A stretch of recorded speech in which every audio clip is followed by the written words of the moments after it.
Baik, bismillahirrahmanirrahim. Kita lanjutkan ya. Nah, apabila sudah masuk pada tahap yang infeksi, gitu. Infeksi awal itu asumsinya bahwa virus itu sudah berada di hidung ya, sudah di permukaan hidung, permukaan mukosa di dalam hidung itu. Maka yang kita lakukan adalah ya dengan swab positif ya, segera lakukan isolasi diri ya, perbaiki metabolisme tubuh ya. Tadi saya bilang perbaikinya dengan cara pastikan asam lambung kita ada gitu ya. Caranya gimana? Setelah asam lambung ada ya, makanan-makanan kita harus bergizi ya. Kemudian regulasi imun harus sempurna, harus baik. Ini apa? Untuk mencegah badai sitokin ya. Jadi badai sitokin itu begini teman-teman, sel itu ketika terinfeksi virus itu dia mengeluarkan bahan sebagai sinyal, namanya sitokin ya. Sinyal kepada sel imun sebagai laporan, ini saya sedang diserang gitu ya. Kalau sel imun ini lambat merespon, sementara sel yang sedang terinfeksi itu tetap mengalami infeksi, ya akan terus ada sitokin lagi keluar lagi, sitokin keluar lagi. Nah, kalau sel ini kemudian meresponnya lambat dan tahu-tahu sitokin ini sudah banyak sekali gitu ya, maka sitokin ini yang kita sebut dengan badai sitokin. Badai sitokinnya sendiri mungkin tidak masalah, tetapi respon imun terhadap laporan yang berupa badai sitokin ini akan luar biasa, akan berlebihan, sehingga respon imun itu bukan hanya menyerang virus yang ada di sel, tetapi juga menyerang sel itu, dan juga respon imun juga menyerang sel-sel lain yang normal, sehingga pasien ini akan semakin parah kondisinya. Itu akibat dari badai sitokin ya, bisa mengalami kematian, tambah sesak, tambah batuk, tambah sakit ya. Berikut kembali ke slide. Tentu makanan bergizi ya, makanan bergizi banyak mengandung protein, karena protein ini yang akan menjadi bahan baku untuk membentuk hormon, bahan baku membentuk enzim, bahan baku untuk membentuk antibodi, bahan baku untuk mempercepat proses regenerasi selnya, sel-sel yang mati segera dibentuk sel-sel yang baru. Itu semuanya butuh makanan bergizi, terutama dari protein. Untuk menjadikan protein itu segera menjadi imunoglobulin, menjadi antibodi, maka dibutuhkan protein yang tipe globuler. Dari mana? Dari telur. Maaf, telurnya telur rebus ya, bukan telur yang didadar. Jadi campurnya antara putih dan kuningnya itu setelah keduanya matang, bukan ketika masih mentah, karena percampuran itu akan menyebabkan jadi protein yang tidak mudah dicerna, jadi malah jadi beban. Jadi misalnya selain direbus, diceplok gitu ya, telur mata sapi ya. Kemudian sediakan obat-obatan tambahan, tentu untuk panasnya, untuk dahaknya, untuk semua keluhan-keluhannya ya. Itu perlu ada obat-obat simptomatis ya, mungkin parastamol, ibuprofen, atau juga mengencerkan dahaknya dengan ambroxol dan sebagainya ya. Nah, tak kalah pentingnya adalah mempercepat proses-proses yang ada dalam tubuh, butuh biokatalisator ya, dari vitamin, terutama vitamin C yang 1000 itu sehari 1. Bagi yang punya persoalan mah ya, vitamin C nya yang tidak asid ya, vitamin C yang non asid ya. Kemudian vitamin D 5000 IU setiap hari. Ini vitamin C yang sekian, vitamin D yang sekian, ini berdasarkan jurnal ya. Demikian. Nah, ketika sudah swab positif itu gimana caranya eh, tidak terus berlanjut, maka diblokade itu jalur virus. Virus juga bisa masuk melalui mulut, lambung, masuk usus, infeksi. Jalur pernapasan dari udara, hidung, paru-paru terjadi infeksi ya.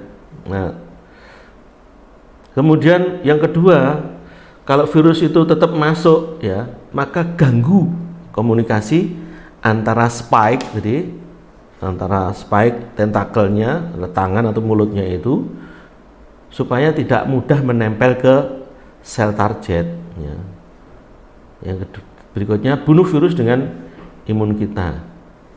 Nah, baik, yang akan kita fokuskan adalah di bagian ini, ganggu komunikasi spike-nya virus dengan sel target dan bunuh virus dengan imun kita. Baik, bismillahirrahmanirrahim, kita lanjutkan ya. Sekarang bagaimana cara memblokade virus? Ya, nih.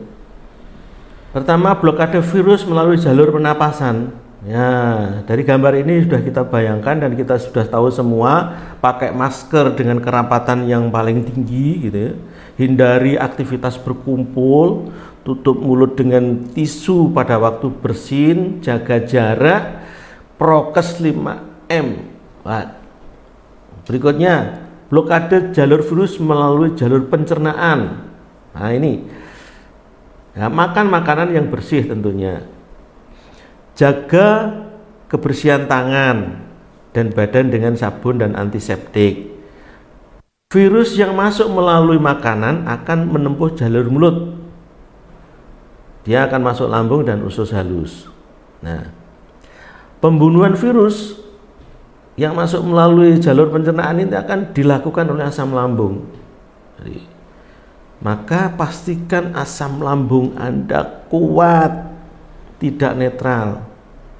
Kalau ada kejadian seperti ini, ya, ada tukak lambung, maka segera rekonstruksi lambung ya, dengan bahan-bahan nutrisi yang alami ya, yang bisa langsung action di lambung.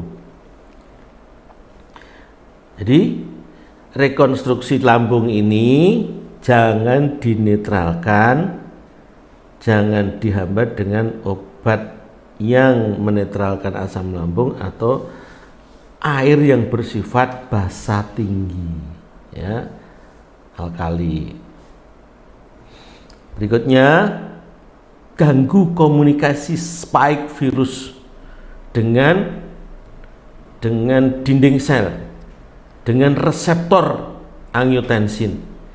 Jadi spike virus itu angiotensin walaupun palsu ya.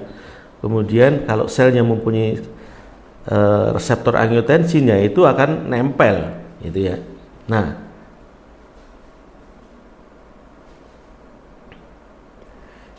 supaya apa? Ya supaya nggak mudah nempel, di blokade itu. Caranya gimana? Ya. Caranya adalah kita pahami dulu bahwa komunikasi antara sel dengan virus dengan sel target itu bersifat reaksi biokimia ya. Nah, virus mengeluarkan hormon angiotensin ke reseptor sel. Nah, oke.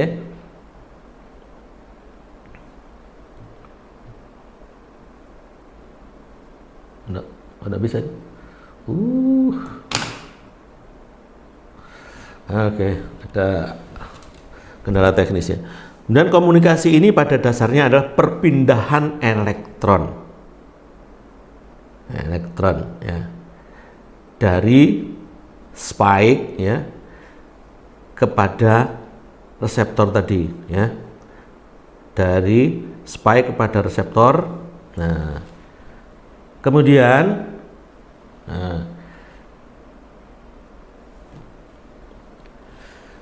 supaya tidak ada komunikasi itu, kita dului, kita kasih donor elektron dulu reseptor itu ya, supaya mau berkomunikasi sudah tidak bisa, sudah tidak mudah. Nah, kita kasih donor elektron dengan suatu bahan ya. Kemudian juga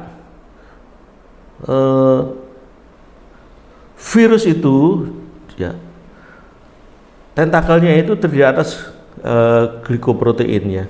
Nah, maka harus diikat dengan ikatan kompleks, sehingga dengan demikian itu semakin terhambat. Kita mengulur waktu antara virus mengikat atau berkomunikasi dengan reseptor yang ada di sel target. Lumayan, jadi memberi kesempatan tubuh untuk menyiapkan pasukan yang lain, ya, untuk membentuk antibodi dan seterusnya, mengerahkan sel-sel imun yang lain. Baik, nah setelah itu, berikutnya adalah kalau sudah sempat terbentuk antibodi, maka bunuh virus itu oleh antibodi, atau bunuh virus itu dengan yang lebih cepat adalah reaksi dari makrofag, gitu, selnya memakan virus itu, sehingga nggak sempat sampai masuk ke sel, masih di luar sudah ketemu dengan makrofag. Nah, Bapak Ibu, bunuh virus dengan imun kita. Caranya adalah makan makanan kita pastikan menjadi bahan nutrisi sel. Caranya adalah lambung kita sehat. Baik ya, saya kira sudah sangat bisa dipahami. Kita akhiri, oke. Wabillahi taufiq wal hidayah. Assalamualaikum warahmatullahi wabarakatuh.